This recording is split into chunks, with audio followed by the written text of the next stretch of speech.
তুমি হয়তো কোনো ভর্তি পরীক্ষা বিষয়ক কোচিং এ ভর্তি হয়েছো। তুমি সেখানে নিজেকে ইমপ্রুভ করতে চাও। কেন ইমপ্রুভ করতে চাও?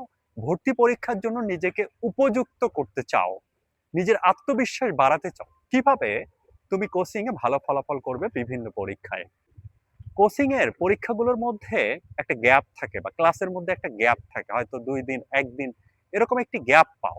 কিন্তু ওই গ্যাপে যে চ্যাপ্টারে বা একাধিক চ্যাপ্টারে পরীক্ষা হবে, তুমি কিন্তু যথেষ্ট টাইম পাও না ভালোভাবে প্রস্তুতি নেওয়ার। এক্ষেত্রে আমি যেটা বলবো, তুমি তোমার রুটিন অনুযায়ী চলবে। কখনোই তুমি কোচিং এর রুটিনকে ফলো করবে না। তুমি প্রয়োজনে কোচিং মিস দাও একদিন। অনেকে হয়তোবা সাজেশন করবে যে মিস দেওয়ার দরকার নাই। কারণ কোচিং এ গেলে তুমি শিখতে পারছো কিছু ক্লাসে।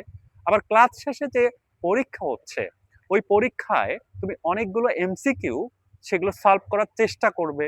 সেখানেও তোমার কিছু কনসেপ্ট ক্লিয়ার হয়ে যাবে। বাট এখানে তুমি যদি এমনটা করো যে তুমি যতগুলো কোচিং এ পরীক্ষা দিবা, ডেইলি পরীক্ষা দিবা, তুমি প্রস্তুতি নিয়ে দাও। যেদিন করে মিস দিবা তুমি কোচিং এর পরীক্ষা ক্লাস, ওই দিন তুমি বাসায় ভালোভাবে পড়ো।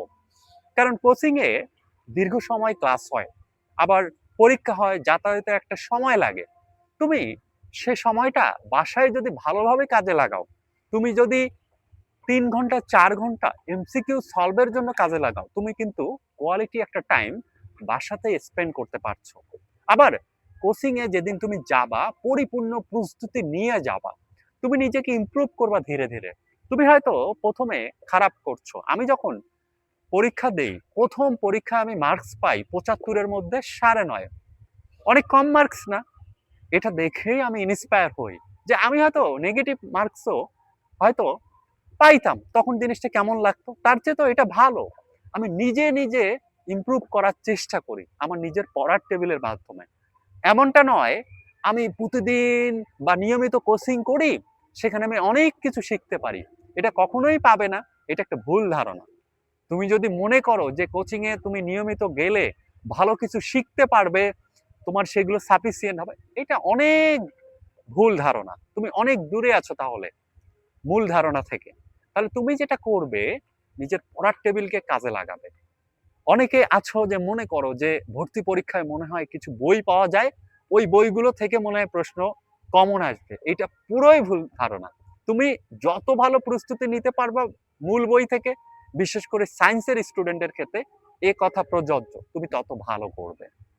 ভর্তি পরীক্ষা স্ট্যান্ডার্ডের জন্য সবচেয়ে ভালো বই হচ্ছে মূল বই। হ্যাঁ, সহায়ক বই দরকার। কোন সহায়ক বই দরকার? সেটা হচ্ছে বিগত সালের সহায়ক বই দরকার। বিগত সালের যে সহায়ক বইগুলো বাজারে পাওয়া যায় কিংবা কোচিং থেকে দেয়, সেগুলো তোমার কাছে তো রয়েছে বা চাইলেই কিনতে পারো। তুমি সেগুলো ভালোভাবে সলভ করো। মনে করো তুমি উদ্ভাসে ভর্তি হওনি, উদ্ভাসে তুমি বইগুলো চাচ্ছ, তাহলে কোথায় পাবা? পুরাতন লাইব্রেরি থেকে। পুরাতন লাইব্রেরি থেকে কিনে নাও। তাহলে তোমার পড়ার টেবিলটাকে কাজে লাগাও এবং পড়ার টেবিলটাকে কাজে লাগিয়ে তুমি কোচিং এ বাজিমাত করো। এবং ওই যে কোচিং এর পরীক্ষায় ধীরে ধীরে মার্কসটা ইমপ্রুভ করছো, এটা তোমার আত্মবিশ্বাস বাড়িয়ে দেবে। মনে হবে আমি পারবো। নো ম্যাটার তোমার ১,৫০০ ২,০০০ কত র‍্যাঙ্ক হচ্ছে, এটা কোনো বিষয়ে না। তোমার র‍্যাঙ্ক ধীরে ধীরে তুমি ভালো করবে। That's enough.